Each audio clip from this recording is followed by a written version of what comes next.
Can we hear each other when we do this?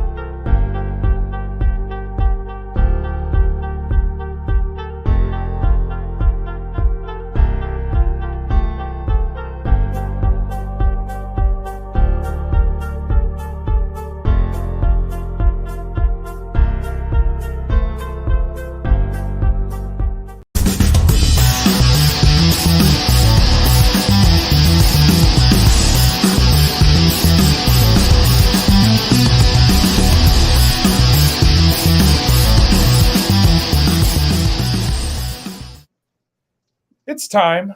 We're back. Better than ever. A little wounded this week. We all three, before the show even started, were yelling at each other because what in the world was that slop? But we'll get into that in a second. But first, let's do the honorary / obligational promotions.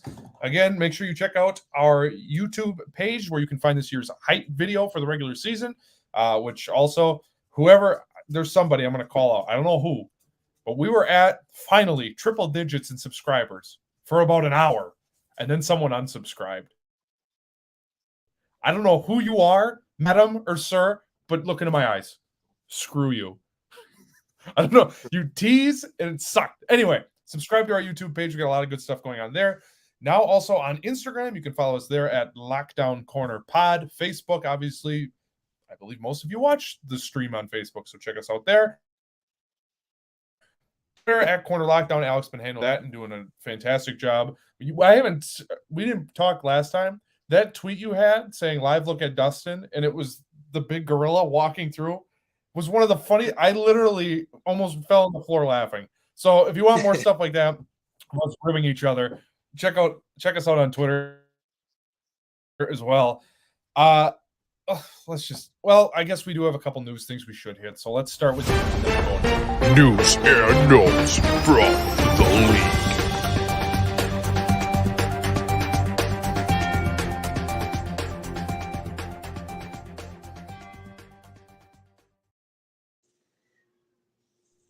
All right. So first things first, while my computer's going off.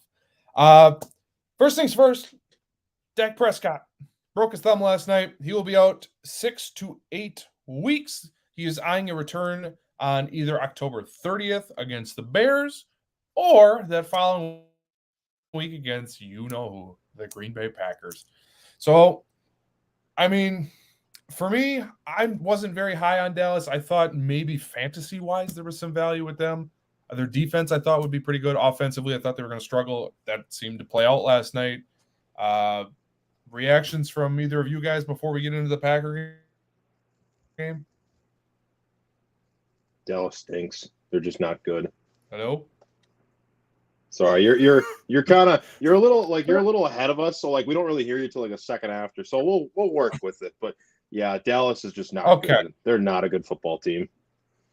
Yeah, I don't know. Internet might be a little sketchy. It's all good. I'd like to believe that Dallas is going to come back with a vengeance here. I can't buy into it, especially without Dak. And legitimately, I think that Ezekiel Elliott may be the most overrated player in the league at this point. I mean, the guy I honestly don't think that he's the best running back on his team. You know, Tony Pollard is probably better, like talent-wise, than Ezekiel Elliott is at this point. So, terrible news for Dak, terrible news for Cowboys fans. But yeah, hopefully they can come back. I always like it a lot better when the NFC East is competitive. So, agreed. Football's better when the Cowboys are better. But that's enough of that. Obviously, other games happened. There was craziness. We don't care about any of that tonight. We're here to vent, okay? This is the literal name of this podcast is What the Hell Was That? So let's just get into this week. Just happened. Time to roll back the tape. Here's this week's Game Rewind. All I want to know if you got your popcorn ready. All right, boys. Well, Packers lose 23-7. Well, I actually have imaging for this. Let's see. If Is the glass half full or is it half empty? you guys want the positive or the negative first? Which one do you want to talk about first? Let's go negative. Let's start it off with a bang. I agree. Use. Is the glass half full or is it half empty? My bad. Sorry, I clicked the wrong button. All right. You know what? I have a lot of bent up frustration, so I'm going to go last here. We got a preview of Dustin's stuff, so we haven't really heard from you. I talked to you a little bit before we started, before Dustin got here. Please, sir, rain down. Well, first and foremost, we need to fire Watson. Watson needs. No, I'm kidding. Obviously, I'm kidding. But man, what a way to start off your NFL career and the regular season, dropping a 70-yard bomb after you absolutely took Peterson's ankles. I mean, great route, great speed, just missed it with the hand. So hopefully he can recover. Hopefully he can rebound and be a staple in the offense here. I mean, not a lot of positives in the game. I thought that the corners looked lost a lot out there. I thought that we got decent pass rush. But other than that, I mean, we couldn't stop the run. We couldn't cover. I mean, our offense just couldn't muster up anything through the air. It's just disappointing. And it's the second year in a row that we've started off this week. And it's the second year in a row that we haven't played any starters for the preseason. So that's where I'm at. So funny you mentioned the defense and specifically the secondary. We got Amos, Alexander, Douglas, Savage. Who's going to score on us? And that wasn't even mentioning Stokes. Who's going to score on us? Our secondary is great. Take a look at this clip. If you're watching on audio, I apologize, but I'll try and walk you through it. Okay, so they're in zone the entire game, right? They get pressure on Cousins, steps up, fires. Jefferson's wide open. Well, what happened? Let's just take a look here. I'll freeze it if I can. Look at these two safeties here. Where the hell are you going? Also, the guy trailing was on this side of the field. That's your captain. That's Adrian Amos, who had no idea where the ball was. Not a single clue. Savage is going up. There's a terrible angle here. Look, I didn't think the game plan on defense was great, but they played zone the whole game. That's what they wanted to do. That's what they did. Okay, fine. I can understand that. But when the captain of your team is getting turned around, it is embarrassing. Also, side note, well, you know what? I'm already here. Sorry, I'm on a bit of a tangent. There was a play. I don't know if you guys saw this. There was one specifically that was like super highlighted. Justin Jefferson, we could all argue, is the best wide receiver in the game. Okay, great. They were him with Preston Smith, your best edge rusher. What are we doing?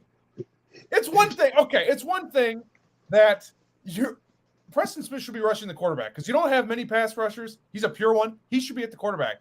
But then you have the stones to put him on the best receiver in football. What are we doing?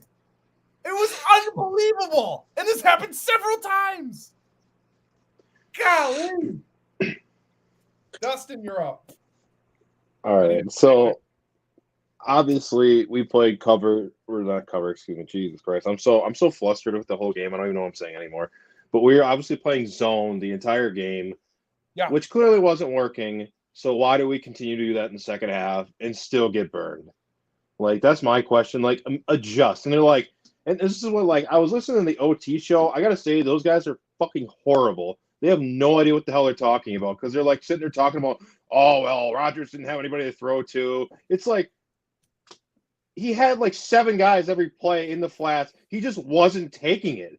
It's like, they didn't watch the damn game and look at what was happening because they're like, oh, he didn't have any throw to. Throw to the flat. You got Tanyan wide open at the first down marker, right where you need to be. I know exactly what play you're talking about. Yeah, you don't throw to him on third down and you take a sack. There was how many times where you just need to just dump it off. Just dump it off. Like play the small ball, trying to be the hero. I mean, that was the most frustrating part about this game is there were guys open. There were guys open. People were saying there was nobody open. That's bullshit. That's complete bullshit because they want to make excuses for Rodgers. I'm done with excuses with this guy. Throw the fucking ball. Like, throw it. You have 7 seconds to throw. You have a banged-up offensive line. You're missing both tackles. There is no excuse to hold the ball for 7 seconds to take a sack. No excuse. You know your game plan needs to be, I need to throw the ball fast, get some yards, and run the football, which they did not do at all. I think the biggest takeaway was Aaron Jones having 8 touches in the game. It's just not enough. No, and LaFleur actually admitted that after the fact, which I love when they do this. And it's not just him, it's all the coaches. Well, we only got him 8 touches, so that's unacceptable. Dude, you're the one with the play sheet. You kind of control that.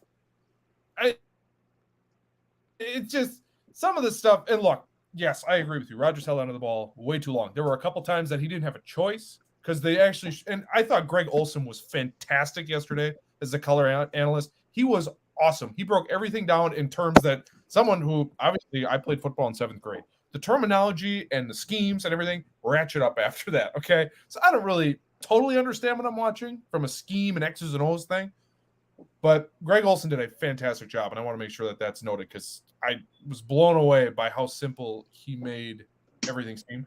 But there were a couple times where he's like, well, Rodgers just didn't have enough time there. And that was true, but there were also times you would see Randall Cobb running underneath, and it was just that's what it was. And actually, Greg Olsen also mentioned that the Vikings were playing a similar thing to what we were playing, which the Packers see this every day in practice. Why were they surprised by it? I don't know. But also, it's just I just lost my train of thought. That's how irritated I was by this game. Now, the other thing I want to point out, and just because I'd have the clip pulled up here, let's see if I can find it here. Okay, so Jake Hansen's starting. I didn't have a giant problem with it. I didn't love it. And Dustin, you're our resident offensive lineman, so I'll defer to you. I thought Zach Tom should have been starting. He didn't allow a single pressure in preseason. And when Runyon went out with his concussion, he came in, they ran the ball right behind him, and look at that. Chunk play, chunk play, chunk play. I thought Zach Tom was awesome in that game. And yet, I'll play the clip here. So Jake Hansen, for those watching on YouTube, right guard here, number 67. And now, granted, he was okay in spots, but this to me summarized what had happened. He's just getting bowled over by guys. Now, Zadarius Smith was on a mission. I think we can all agree there. But man alive, these guys are just eating him up. They're like, oh, they got this guy in here? Let's just keep running him. And they did. And there was the thing that I think annoys us most here is the lack of adjustments in this game. But Alec and I were talking before the game, and you could see his tag if you're watching at home, Fire Watson. He jokingly texted us about cutting Watson, and we all kind of were like, is he serious? Like, Dustin and I responded like, no, it's fine. He's a rookie. Rookies typically suck. Like, we don't have to cut him. So, Alec, defend yourself. Why are you anti-Christian Watson after game 1? Listen, guys, I'm not anti-Watson. I just feel that he had a major opportunity to be the focal point of this offense. It's obvious that Rodgers doesn't trust anybody. It's obvious that he doesn't trust any of the current receivers that we have, minus Randall Cobb and Robert Tonyan. So he really he had a chance to be the savior for this offense, and he blew it. Now, granted, he's young. It's literally his first game, literally his first NFL snap, But it sucked that he didn't step immediately into that. Oh, okay, this guy's going to be a focal point of the offense role. I think that that's a big reason why the Packers struggle on offense is because Rodgers just doesn't have the trust that he's had in past receivers, like your Jordy Nelsons, your Randall Cobbs, your James Jones, those type of players. And because of that, he will hold on to a ball that he's not 100% certain that the receiver will be able to catch, as opposed to, if it were say a Devontae Adams, he would toss it up or fit it into a tight window. I think that a reason why, though, it's kind of warranted a little bit. I saw a play. I saw another play during the game. I think it was Watson. Could have possibly been Daubs. They were running just a simple little flat route. For those of you who are wondering what a flat route is, basically the slot receiver was running like a short out route is how I would best describe it. It's a rounded off out route, probably only 4 yards or so up the field. The wide out that was split furthest out to the right was running a slant on the inside, and basically it was supposed to be kind of like a pick play where the receiver who's running the flat route would be wide open, and the receiver was open, but he didn't get his head around fast enough. Rodgers put the ball right where it needed to be. The receiver didn't get its head or their head around quick enough, and the ball bounced off of a defender's hands because of it. So I think that what I'm saying is, to be brief here, because I've just went on a very long tangent, is that That's right. I think that a lot of the issues are the youth in the receiving core, which is why I was saying fire Watson. Obviously, don't fire Watson. Let's keep him around and let him learn and earn trust. So, yes. And I actually have some positive stuff on Christian Watson once we finish up the negative here. Here was another. I want to go back to the secondary for a second. So let me load up the clip here. So there were a couple times where I think the scheme was okay. It was a lot of zone for me, but at one point I was just wondering, why is I don't think you can do it, but why not just man up on Jefferson and everyone else can play zone? I don't think you can do that, but I'm not a football mind, obviously. Okay. So take a look here. Justin Jefferson is right here. He's at the top of your screen. If you're listening on audio, I'll walk you through it. So right here, Jefferson running a crossing route, right? So Savage is coming downhill at him with just a horrible angle. The rest of the play was covered relatively well, as you can see here. Now, also, as I'm rewatching this, at the top of his route, you could see there's a little bit of a pick play, not much of one, but it forces Alexander to go underneath. Who knows? If he goes up top, maybe he gets a better angle. Maybe it's a deflection or whatever. But Jefferson was amazing yesterday. I don't think we should take that away from him. But there were just a lot of things like that where it was just bad angles, bad communication. And defensively, look, they didn't play great. Bottom line, they only gave up 23 points. It wasn't terrible. Second half, they looked a lot better. And honestly, Watson catches that ball. Dillon punches it in on that 4th and goal. It's a totally different game. But again, rookie stink. And Zadarius Smith was out for blood yesterday, as he was incredible. And I missed him very much. I want to make that said because he was awesome yesterday. And honestly, Green Bay needs a third pass rusher. Dustin? My problem is, I'm not saying Zadarius Smith isn't good, but I think our offensive line was kind of just that bad. I didn't think anybody played specifically well. And another point I want to bring up is, why is Bakhtiari still not playing? From what I heard, now I'm not a doctor, I don't know, but I heard part of the issue was being on that artificial turf. I guess is really hard on your knees. So to bring him back for this game specifically wasn't ideal. But honestly, I don't know that for sure, because then I heard today that Bakhtiari is not a guarantee to go this week at home against the Bears. And Elton Jenkins was more of a I shouldn't say probable. There was a little more optimism on Elton Jenkins this week. But, there's always a but with these ACL guys. I'm with you, though. We're damn near 2 years removed from his ACL surgery, and he's barely doing team stuff. Now, while yes, that's wildly concerning. Yosh Nijman was as a backup left tackle. Yosh Nijman is probably about as good as it gets. He was pretty good yesterday, I thought. Of all the offensive linemen, I think he was the one that stood out to me. But now, yeah, man, I wish I had an answer on.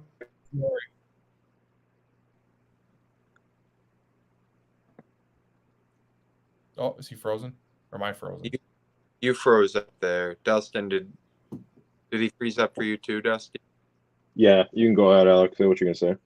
Yeah, no. So the whole thing with Yash Nyman, I agree with you, Alex. I think that he was great. I think that he is great. I think that he can be a starter, and I think that that's where it hurts to have Bakhtiari out, is because our weak spot right now is at our guards. So if we were able to move Nyman into that right guard spot, put Bakhtiari at the left tackle, put Elkton. I don't know. I think that Elkton's going to end up going back to left guard, but that's just me. And then keeping our right tackle. Do you know off the top of your head who the right tackle is, starting right tackle right now? That was Royce Newman, I believe, at right so tackle. Right now, yeah.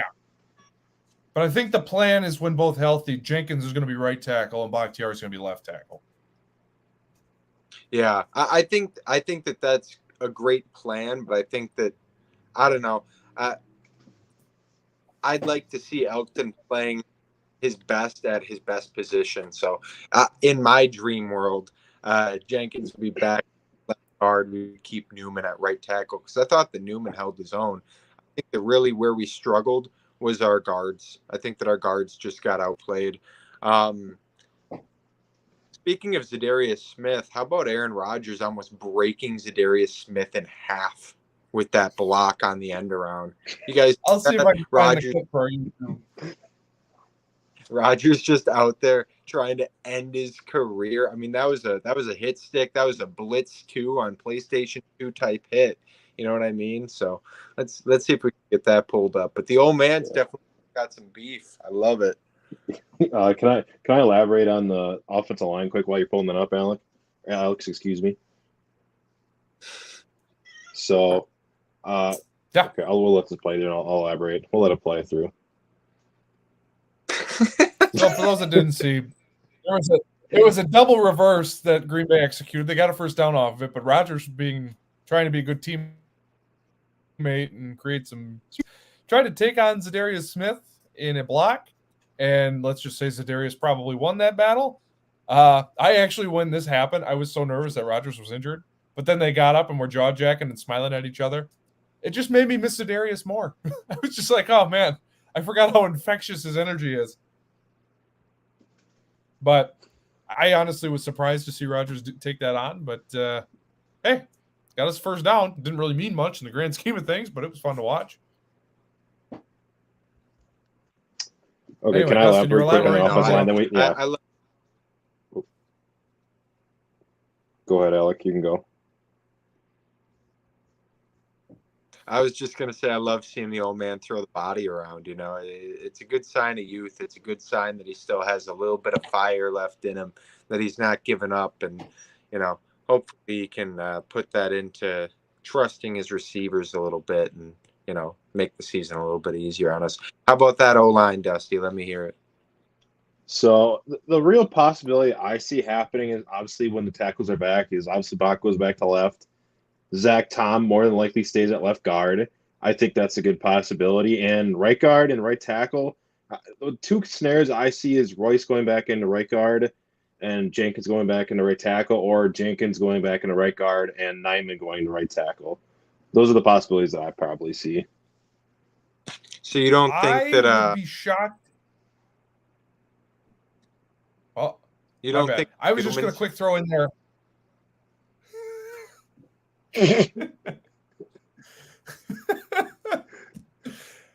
Just very quickly, John Runyon for right guard would be my choice. I'm done with Royce Newman. I haven't been impressed with anything I've seen from him. He's just fine, but Runyon is, I think, better, and put Jenkins at right. That would be my best 5 offensive linemen, I think.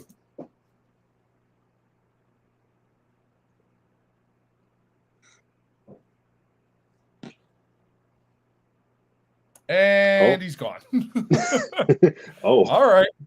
Well, Alec will join us back in a second, but we'll get back to whatever he was going to say. But quickly, because we are going to lead up to Monday Night Kickoff, I think we all want to watch that game. Russ has returned to Seattle. And there's already alerts from Bleacher Report on my phone that he's getting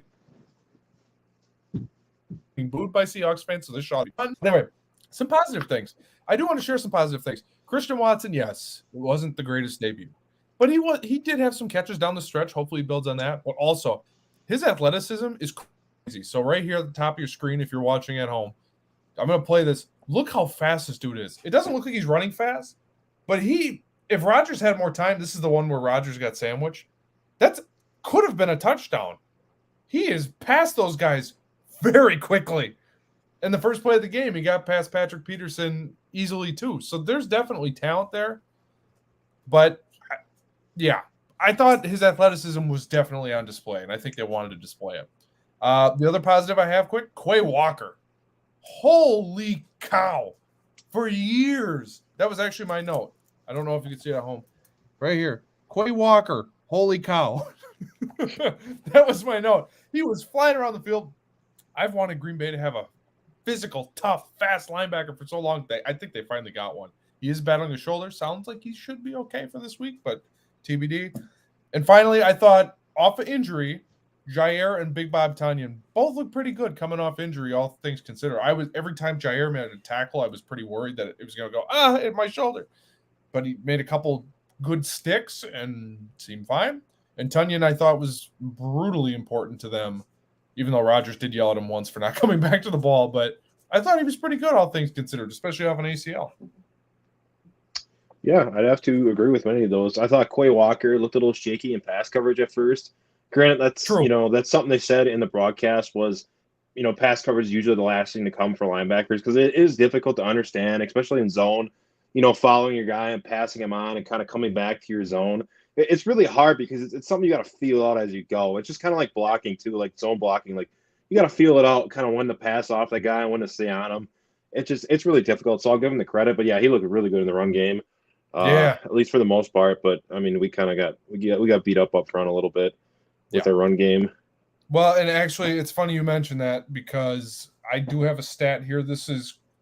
I'm not sure who got it, but I got it from Peter Bukowski of the Locked On Packers podcast.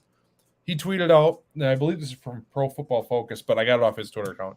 Anyway, Kenny Clark, Rashawn Gary, Preston Smith, each had 5+ pressures. Pretty decent. Okay. They only had one other pressure, or there was only one other guy that recorded a pressure, and that was Jerron Reed, and he had one. So outside of your big three up front, everyone was essentially useless. And, I mean, I couldn't believe this stat either. The Packers hit Kirk Cousins more than Aaron Rodgers. That sounds absurd, but that is what the numbers say. They're up front on both sides. I know we've touched on it enough at this point. Up front, both sides, they just lost. You win games in the trenches. That was never more true than yesterday because, wow. The offensive line didn't look cohesive or very good at all. But we say all this, they weren't as bad as last year, week 1. Mm-hmm. It's not a great comparison, but look, division rival. I thought the defense was brutal at first. They got better as the game went on. Okay, fine. Kirk Cousins, Justin Jefferson, Dalvin Cook. That's a tough matchup week 1. I get it. This week they got Justin Fields and the Bears. Okay, well, they beat San Francisco. Well, did you see the weather? We're going to I have something for that a little later as we are starting to wrap up the show here. But I guess that's all the notes I had. I got to scream a little bit. I feel better. Dustin, is there anything else you want to touch on this game before we move on to more fun stuff? Yeah, I'll talk about positive stuff because we kind of been just ripping on them the entire time. So a couple of the positive things I like to see is how, the uniqueness of the offense started coming out with, Dillon and Jones both being, in the formation on most plays, honestly. Like it was usually A.J. Dillon and Aaron Jones in the play same time for multiple plays. And really that's, I think, crucial for this year is understanding that those two guys are going to have to carry our team. Like, it's going to be up front to carry the team because, like, when we did run, when we were able to put Jones in motion and kind of give people getting the linebackers a shift over, we had the run game. It was there. Yep. I mean, honestly, like, I didn't look up the stats, but I thought yards per carry, we were getting 4 or 5 yards per carry pretty well. We were running the ball fairly well. Are you looking something up or? I was going to let you keep elaborating, and I was going to quick look up the box score from yesterday to see if I could find any nuggets of running game. Sure, yeah. So, I mean, that was a positive. And seeing how physical Dylan was running, I mean, that can really open up the defenses when you're forced to stack the box saying, we got to stop this guy from getting 6-7 yards of carry. And, that's when you put Jones in motion, and if they don't honor that motion, give it to Jones, let him cause havoc in the outfield. I think that's the best option they can do, and just keep doing that until defenses have to adjust. And then once they adjust, you just keep kind of flipping back between the two. I think that can really open up an offense, and then that'll obviously give you the play action like they want to do. But, I mean, the simple problem was we weren't running the ball enough to run our play action. But I think once we kind of get going, then we get the offense line back, I think it'll start working. Yeah, and I can't find the yards per carry stat here. I know at one point it was close to 8, I want to say, at one point. Dylan, 10 rushes, 45 yards, and a touchdown, so 4.5 yards per carry there. Aaron Jones, 5 carries, 49 yards. Obviously, that's a lot higher. That's 9.8. So, yeah, I think we all kind of at this point – I was going to look it up, and I forgot to. I want to look up the stats of the Packers after a bye week because they had the bye week after the preseason. They're coming off a bye week. They've been terrible. And actually, just in season openers, if you want to just do that in the LaFleur era, I'm pretty sure they've only won the one game. That was his first year. That was the Thursday night in Chicago. And that offense only scored 10 points. It was only 10-3. I think they won 2-2, I believe. Because we beat the Vikings in that COVID year, I believe. It was like a really high-scoring game. Right. Okay. And actually, you know what? That would be the exception because I'm pretty sure they came out and they actually did pretty well in that game. But so 3 out of 4, though, were pretty rough. It just makes me think if they should at least play the starters for a series in preseason, just to at least kick the rust off and get some chemistry and just – And Christian Watson, too, that's another – he out-snapped Romeo Doubs, which I thought was interesting. So they definitely believe in him. He definitely got the talent. But it just – I don't know. Things are a little off right now. The sky's not totally falling. It's week 1. They got killed week 1 last year. We were doing the same exact show, and then they were the number 1 seed. So we'll just pump the brakes on all of that. Let's get into some fun stuff here. The kickoff for Monday night just around the corner. This honestly is going to be one of my favorite segments, I think, because I just had so much fun putting it together. It's time for this week's edition. I got great news, guys. Hey, news. In other news. All right. So let's take a trip to Chicago, Illinois, where the god of rain, I don't know which one that is, let's just say Chicago was flooded yesterday. It rained so hard. If you saw any of the highlights, they were doing slip and slides on the field as the game was ending. Like, it was crazy. There was one gentleman in the stands. I don't know at this point why you would even want to go to the game or why you would even buy food at a sporting event that's raining this hard. This poor gentleman spent $30 on popcorn, and let's just say it got flooded. He just dumped it out. He didn't care at all. He's just like, you know what? It's done. It's over. So he just dumped it out. It's a bad day.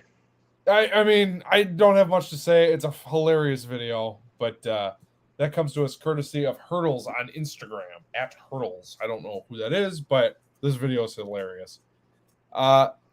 Next up, college football was back last week, and there was some weird games, including LSU and Florida State. LSU should have won that game, and they didn't. and I'm a little bitter because I had money on LSU. I don't know if you saw this clip.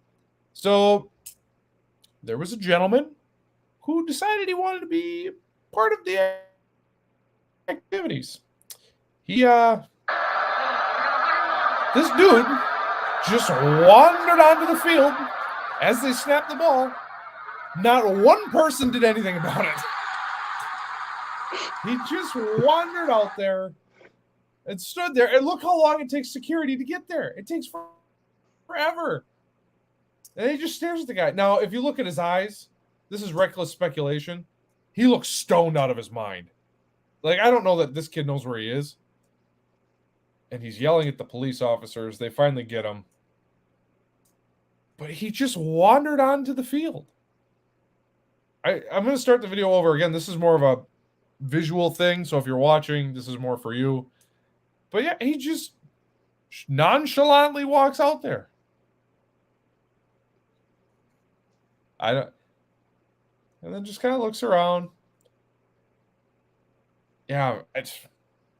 And I love how slow security officers were to get there. And then they just calmly approach him. Not that they had to tackle him, but you know what I mean?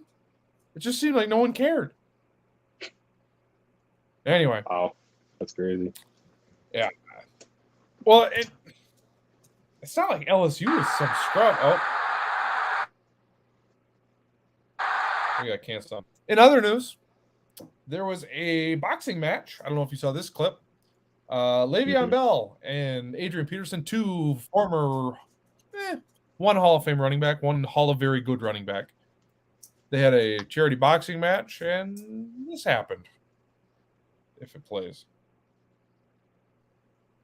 Come on. Le'Veon Bell is on the right. Knocks out Adrian Peterson.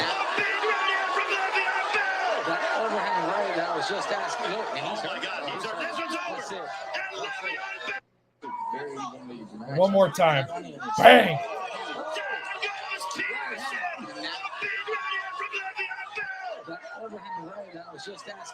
Can I just say, Adrian Peterson, at this age, good God.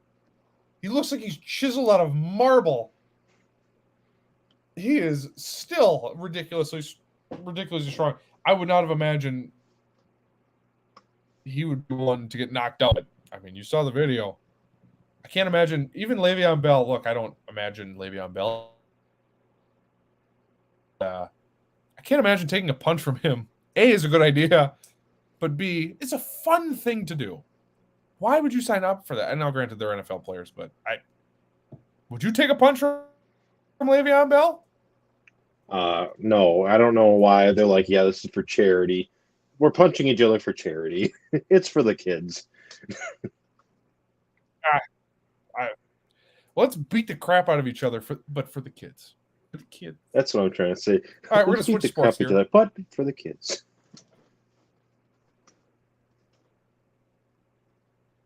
Yeah, as long as it's for the kids, it's fine. Sorry, my internet's getting crappy here. I'm getting alerts. Okay. Let's switch sports. Let's go to baseball. Kids, you ever wonder if you can make it in the major leagues? There was a gentleman, real pitcher, okay, Bethancourt for the Rays. I don't know his first name. Real pitcher. Tried to throw an eephus pitch to Giancarlo Stanton. It was 47 miles an hour. I'm just going to 47-mile-an-hour lob pitch to Giancarlo Stanton, one of the biggest, strongest humans to ever play baseball. I think you know where this is going.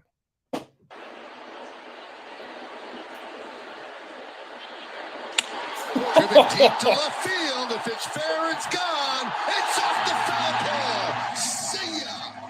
A home run for Stanton. 10-3 Yanks. Just listen to the sound on this. Oh, my God. Deep to left field. If it's fair, it's gone. It sounds like someone breaking their leg. He hit that ball so hard. That's a real pitcher. 47 miles an hour? That's what little leaguers throw. They literally have a commercial of Giancarlo Stanton hitting little leaguers. That's what that was. I couldn't believe it. The literal sound off the bat sounds like someone broke their leg. It was that much of a pop. Man. honestly, Giancarlo Stanton would make a great offensive lineman. No, long arms, strong, big. No one's moving him. I'd say D end. He'd make a really good D end. Yeah, you're right. Because he's probably a little too quick to. Well, not that offensive linemen aren't quick. I don't mean to offend any offensive linemen that may or may not be on this podcast. But yeah, I think you're right. Defensive end. He kind of looks like Jason Taylor anyway. So yeah, I see that. And finally, oh boy, this is a doozy. Obviously, Sunday Night Football was happening yesterday. But there was also some Sunday Night Baseball, courtesy of ESPN. The Cubs and the Giants. My Chicago. I'm wearing their gear here on the podcast. I don't know. Look, they signed this guy, Franmil Reyes. He was waived by the Cleveland Guardians. Did pretty well last year. This year, not so much. They waive him. Cubs pick him up. He's been awesome with them. He also likes to sing. And he took on a very popular Whitney Houston song live on Sunday Night Baseball. Take a listen. It says, and I will always love you. You see? It's beautiful, man. It is for a big guy. Keep that going. It's beautiful. We'll always love you. Oh, oh, we'll always love you. So I like to change the rhythm. Okay. You see? Yeah. Oh, Frenimal, I dig. Look, baseball has been a quote-unquote dying sport forever. Mic these guys up. They have personality. Don't strip them of their personality. They're fun. They like to have fun. They like to smile. They like to laugh. Just, I mean, obviously, that's just amazing video. But you see all these guys, golf, baseball, these quote-unquote real reserved, old-timey sports. When they're mic'd up and Mookie Betts is chasing down a ball in spring training, screaming, "Oh, I'm not going to get there, boys." That's fun. That gets people engaged with your sport. More of this, please. More Frenimal singing Whitney Houston in the dugout. I need more of this. But anywho, that'll do it. That's going to wrap up our show. I think I feel a little better. I got some stuff off my chest and got to spit some of that venom that's been inside of me. And yeah, watching that game yesterday, it was so annoying watching a lot of what they were doing, but hey, it's this is it. We didn't really talk about the upcoming game. It's the Bears. This is just a trap for me to talk Justin Fields, and we were not going to do it. Too much Viking talk. So anyway, Bears week. Justin's shaking his head. So Bears week this week, Sunday Night Football. We will be back next week. We will recap that game and get into all of that.